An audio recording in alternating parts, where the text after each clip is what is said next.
Hello, everyone. Welcome back to Jam Bets NFL Week 8 already. Week 8. This season is going by way too fast. We've only got 10 weeks left of the regular season. We are almost 50% there.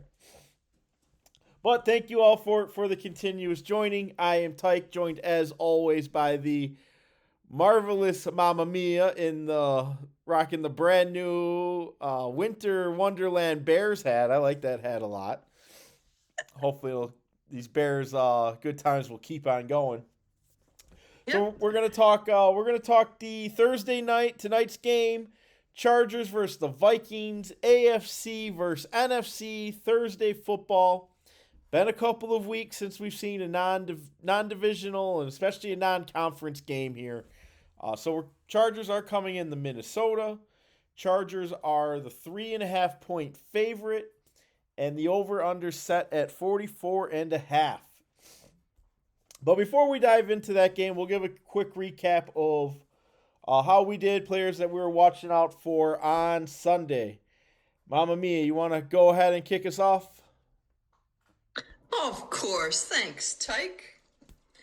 All right, number one. Number one, son, I had underperformer on the Indianapolis Colts, Daniel Jones. I was not a believer. I didn't think that Indiana was for real. Okay, I eat all that because he did overperform. He was projected to have 19.8 fantasy points and ended up with 25. He had a decent day. He connected on 23 of 34 passes for 288 yards, 2 touchdowns. He carried the ball 5 times for 7 yards.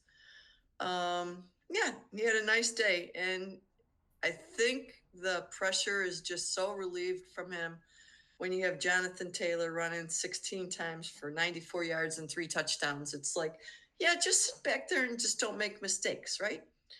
And I think he can handle that. And I guess Shane Steichen is doing a really fantastic job with this team. So yeah, and the Chargers lost to Indianapolis last week, and now the Chargers are at home again. And they got Minnesota coming in, so we'll have to see what we decide what's going to happen there. But Indy won 34-24. They really had no problem with this game at all. So I was quite impressed with Indianapolis. They are a good team. My other underperformer that I had was on the Vikings. I picked Jordan Mason, the running back. They were coming off a bye, and I just thought that his projection was just a little high. He was projected for 13.3 fantasy points. He actually ended up with 11. He had that one fantastic game against Cincinnati that just inflated all of his numbers, and I just wasn't buying that he was gonna. His average was only 11.4, but if you took that game out, it went down quite a bit. So I wasn't buying that he was going to get to 13.3. So I'm 50-50 on the Sunday game picks and doing a little better. So how did you do, Tyke? Well, I think it's hilarious that you picked two players from teams that are playing this week for the Thursday game. I did okay. I went 2 of 3. So I gave out 3 running backs. I gave out J.K. Dobbins. J.K. Dobbins did overperform. He did have a total 81 yards. I gave out Saquon Barkley. I thought he was going to overperform. He is a dud. He got 44 total rushing yards. He is a league loser. If you drafted him in the top 3 or 4, or maybe even earlier, you're probably not doing so well right now, and that is me as well. And then I gave out Jonathan Taylor. Jonathan Taylor was the running back with the highest expected fantasy projection, and he beat that line. 94 total yards and 3 rushing touchdowns. So the Colts look for real, and Jonathan Yeah. Taylor looks like the offensive player of the year. But let's go ahead and jump right into Week 8 Thursday night football. Mamma Mia, what are you looking at?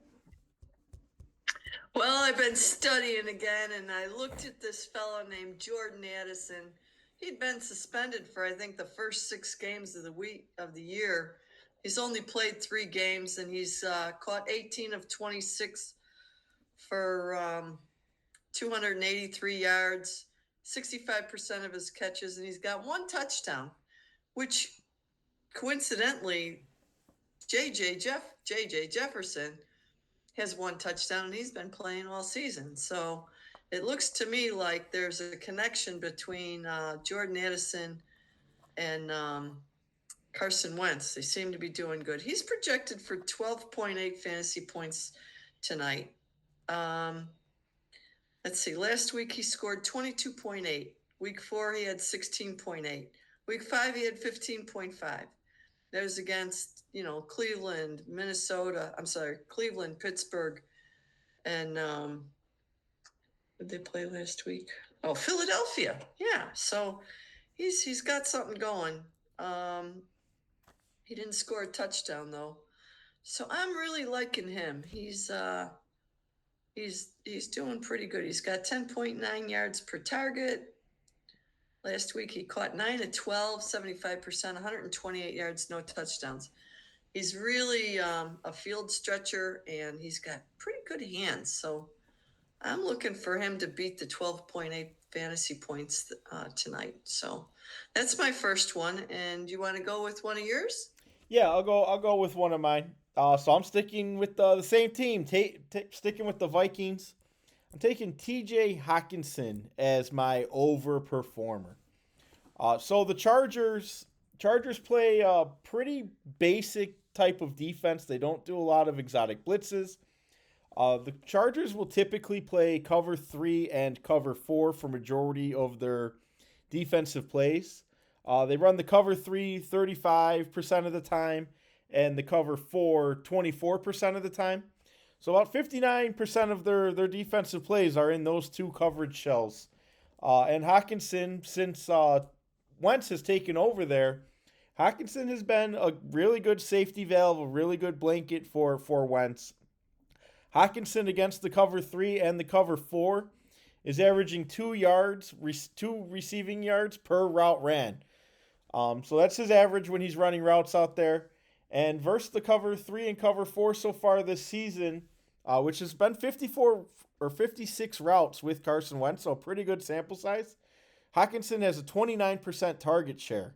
So when the Vikings are going up against these defenses that the Chargers are going to play, Hawkinson's getting the ball thrown to him pretty frequently.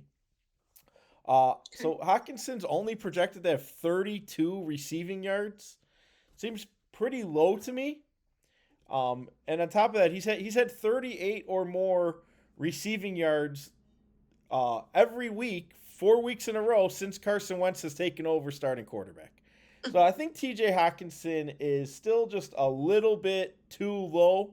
I'm taking him to overperform, and I think he's going to overperform from the reception yards and receptions. I think he's going to beat his fantasy projection here. All right, Mamma Mia. Who else are you looking at? All right, number one son. Let's see. I really like Justin Herbert. He's awful cute. But he is averaging 273 yards a game. His success rate is 48.1. His completion is 67.6 on his passes. This team is passing about 62% of the time. They weren't able to run the ball very well last week against Indianapolis.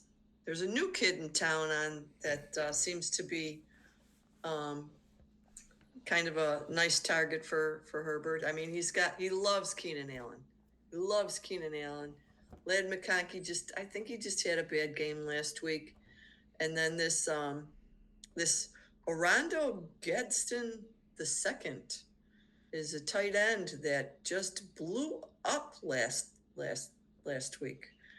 Over the year to date, he's got 22 of 28 catches, which is 4th on the team for 308 yards, 1 TD, but he's made 13 first downs. Keenan Allen's number one in first downs. He's made 27. I just think that, he's going to beat what's expected of him. Let's see. He's projected for 25 points, and he's exceeded that 3 times. Kansas City week 1, he had 35 points. Week 2 at Vegas, he had 26 points. And last week, he had 34.9 points. I mean, even though he lost last week, he completed 37 out of 55 passing attempts, 420 yards, 3 touchdowns, but 2 picks. So if he could get rid of those picks, that would be good. He was sacked 3 times for 29 yards. He converted half of his first downs, but 3 out of 4 of the fourth downs. Minnesota's defense is projected to give up 23 points. So is Los Angeles Chargers, 23 points. So that's going to be fun. The Vikings defense has given up over 17 points in the pit in 4 games out of the 6 that they've played. So Bears, Falcons, Steelers, and Eagles are all at least 17 points and higher. So I think Herbert is on a mission. The team is on his back. The running backs are, well, is there more than one? I don't think there's more than one right now on the roster. So he's going to have to be slinging it. So I'm going with him, and I like this kid. I just think he can do it. So that's my pick for the Chargers. So, Tike, what are you thinking? I'm taking another player on the Vikings, but I'm taking somebody on the other side of the ball. I'm taking a defensive player. I'm taking Harrison Hitman Smith to overperform. Harrison Smith is only projected 5.2 fantasy points. He's projected 3 tackles and 2 assist tackles in this game. I think he's going to have a lot of opportunities for tackles. One, a lot of the reasons you mentioned, the Chargers' running game hasn't been very good. So Harrison could be in the box, which is where he's played typically. So Chargers running backs, Najee Harris, injured reserve. Amarian Hampton, injured reserve.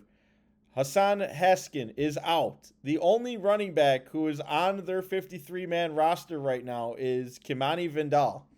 They don't even have a fullback at this point. Now, they do have Nyheim Hines, who they did sign to their practice squad, who they may elevate. But if they do, I'm not worried about him. I don't know what he's going to do. If anything, I think he's just going to get tackled by Harrison Smith more often. So I agree. I think Justin Herbert is going to have to throw the ball, and Harrison Smith will be out there in coverage waiting for them. So Harrison Smith was injured to start the season. He's only played 3 full games. And in the 3 full games he's played, he's beat this mark pretty easily. He's had almost 5 solo tackles in all 3 games. I think the lowest amount of tackles and assist tackles he's had in the 3 games is 8. So he has beaten this mark pretty handedly for a defensive player. And I don't see that trend not continuing. So I'm taking Harrison Smith to overperform his fantasy projection. I think he's going to get some tackles and some assists, maybe a forced fumble, something along those lines. But I'll be looking for him to be a force in the tackling game. Yeah, he's usually around the ball. He's a good player. And that defense, Brian Flores, that's a tough defense. So, yeah, yikes. All right, Momma Mia, who do you think is going to win, the Chargers or the Vikings? Do you think either team is going to cover the 3.5 points? Well, it is Thursday night, right? Anything can happen on these games. I'm going to go with the home team. Again, I'm going to say the Chargers are going to win. Again, I'm not that confident in it, but I'm thinking that by some miracle, maybe Wentz just melts down, because you know what? The best thing that could happen for the Chargers is they get a lead early. It seems to me that when Carson Wentz is behind, that's when he starts throwing erratically and just doesn't concentrate and tries maybe too hard. So if the Chargers can get a 10-point lead early on, that puts pressure on Carson Wentz, and he just is a different cat when he's under pressure. Where I think when my buddy Justin Herbert's under pressure, he can handle it. So I'm gonna go with the Chargers and say Justin is gonna put this team on his back and make it happen at home. I think he has to. Plus, the Vikings are in the Bears division. I don't want them to win. How about you, Tyke? I'm with you. I'm also taking the Chargers to win, although all I've taken is Vikings players to overperform. But I'll be taking the Vikings to win. The Vikings haven't really done much, even with Wentz as a starting quarterback. They lost last week to the Eagles. They barely beat the Browns the week before. They won 21-17. They lost to the Steelers, and they beat the Bengals. And those are the two wins that Carson Wentz has, is against the Browns and against the Bengals. So I'm taking the Chargers. I think the Chargers will cover the 3.5 points. It's an at-home game. I think both teams must win. And I like Flores, but I like Harbaugh a little bit more. I'm giving him the coaching advantage there, and I think the Chargers are a more developed team. I think their offensive weapons might be a little bit too much to handle for the Vikings. I don't know. I really don't know. I don't know. I think I'm going to go 23-27 and go for the over here. I think I'm going to change my mind still and think that everyone's going to hit at least 23. But somehow Chargers pull it out. It may be some fluky play, but I think it's going to be a good game. These are two teams that are kind of desperate. Yeah, So. this is going to be a great game. All right, everyone. That's all we have. Thank you so much for listening. We'll see you Sunday. Don't forget to give us a like, subscribe, or drop your fantasy comments in there if you want some input. Okay. Bye now.